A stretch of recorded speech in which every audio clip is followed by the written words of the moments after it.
Should you really be working from home? Working from home sounds like a dream that will very quickly turn into a nightmare due to the very easily accessible distractions that we have in our homes. Things ranging from social media to doing the laundry to cleaning the kitchen can become hindrances in your workflow, and therefore, should you really be working from home? Well, you should be. And today I'm going to share with you some tips that can help you stay productive and on task when you're trying to get your work done while working in an at-home environment. Hi, I'm Courtney. I'm a high school software engineer that has perfected my methods of productivity. And today I'm going to share with you some of the different tips and tricks that I've picked up when it comes to working from home and what can you do to really help you stay on track with whatever tasks you're trying to accomplish for the workday. Tip number one I have is create a designated workspace. Now, for me personally, as you can see behind me, I have my desk where I have a dual monitor setup with my Mac Mini. This is my pride and joy. I absolutely love my personal desk setup, and I highly recommend you come up with something of your own where you can just be proud of what you have and where you're able to take solace and just work without having to worry about distractions. So find an area. It doesn't have to be a full desk setup like mine, but just a corner of your room, somewhere in your home where you aren't tempted to turn on the TV, where you aren't tempted to start cleaning something randomly, where you could just lock in and focus. By finding a designated space, you are able to get the momentum started. The next thing I have is to establish a solid routine. Routines drive everything from the way you get up out of bed, where you immediately get on your phone, or when you brush your teeth to immediately start washing your face. Routines and habits drive a large percent of your day. So having a routine is essential for you to be able to stop doing home stuff and start doing work stuff. For instance, this could be once you're done with your walk, you take off your shoes and you log on to work and you start checking your emails or whatever you need to do. By just immediately start going into your work right after one of the habits you already have, you are able to lock in and you're able to establish that, hey, this is my work time. I'm not going to do any of my at-home chores right now. I'm not going to even worry about that because that's not even what I'm being paid to do. Right now I'm being paid to work, so this is when I'm going to work.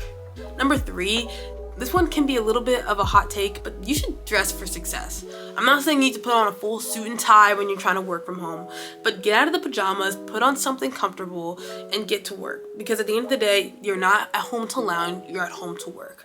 So you shouldn't be wearing lounge clothes, you shouldn't be wearing your pajama pants, you shouldn't be wearing your sweatshirts and things of that sort. You should be wearing something casual. You're not trying to fully dress up, but at the end of the day, you're trying to separate your home life from your work life, even though they're in the same facility. So do the best you can, and by changing your clothes up, it's a great way for you to mentally check out from at home and check into at work. My next tip is to take regular breaks. It is completely unreasonable for you to expect yourself to work for so long without taking breaks. You will burn out. That's just human nature. It's totally okay and totally acceptable for you to relax for 10 to 15 minutes, go for a walk, go for a jog, scroll on social media. That's okay. Give yourself time to relax and breathe. And this works for both at home, for at work.